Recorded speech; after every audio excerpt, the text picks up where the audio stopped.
लूका की पुस्तक उसके 22वें अध्याय और उसके 39वें वचन से कुछ यूं लिखा है।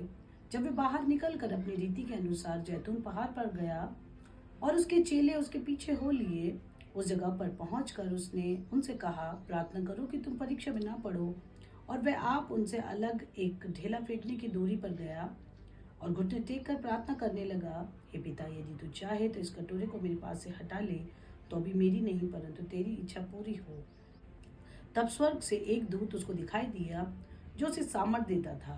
वह अत्यंत संकट में व्याकुल होकर और भी हार्दिक वेदना से प्रार्थना करने लगा और उसका पसीना मानो लहू की बड़ी बड़ी बूंदों के समान भूमि पर गिर रहा था। तब वह प्रार्थना से उठा और अपने चेलों के पास आकर उन्हें उदासी के मारे सोता पाया और उनसे कहा, क्यों सोते हो? उठो, प्रार्थना करो कि परीक्षा में ना पड़ो। इस जगह को अगर हम देखें, इस जगह के महत्व को देखें, तो वो गतसमनी का बगीचा, जहाँ पर यीशु मसीह प्रार्थना करने के लिए अलग गए, अकेले गए और उसने उन प्रार्थना को किया। और वो उस समय एक घबराहट से, एक बेचैनी से, एक व्याकुलता से जूझ रहा था।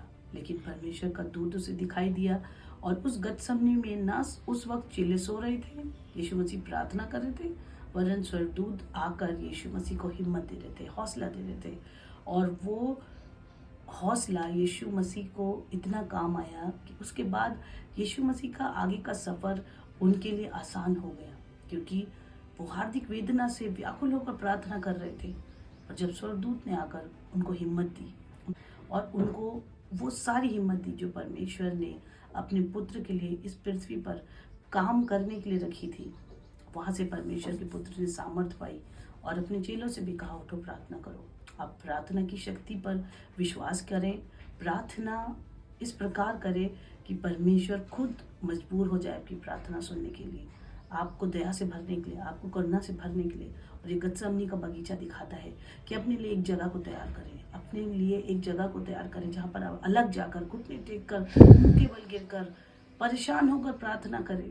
और प्रार्थना करते समय परमेश्वर आपकी प्रार्थना को सुनेगा और आप उत्साहित करें औरों को भी कि वो प्रार्थना करें, क्योंकि जो प्रार्थना नहीं करते वो आसानी से परीक्षा में पड़ जाते हैं। जो प्रार्थना नहीं करते वो परीक्षा के समय बिखर जाते हैं। लेकिन जो प्रार्थना करते हैं वो परमेश्वर के कार्य को पूरा करते हैं, परमेश्वर उनसे प्रसन्न होता है। प्रार्थना ज़रूर करें, अपने लिए एक अलग स्थान निकालें, अकेले जाएं, प्रार्थना करें। ये संसार आपको अकेला होने नहीं देगा, अलग नहीं जाने देगा, पर आप प्रार्थना करें, अलग समय निकालें, ताकि आप स्वर्ग से सामर्थ पाएं। जिस प्रकार स्वर्गदूत ने यीशु मसीह को हिम्मत दी, उसी प्रकार परमेश्वर तैयार है आपको और मुझे भी हिम्मत से भरने के लिए। अपने लिए गतसमनी की तरह स्थान बनाएं, जहाँ पर आप जाएं और परमेश्वर से मुलाकात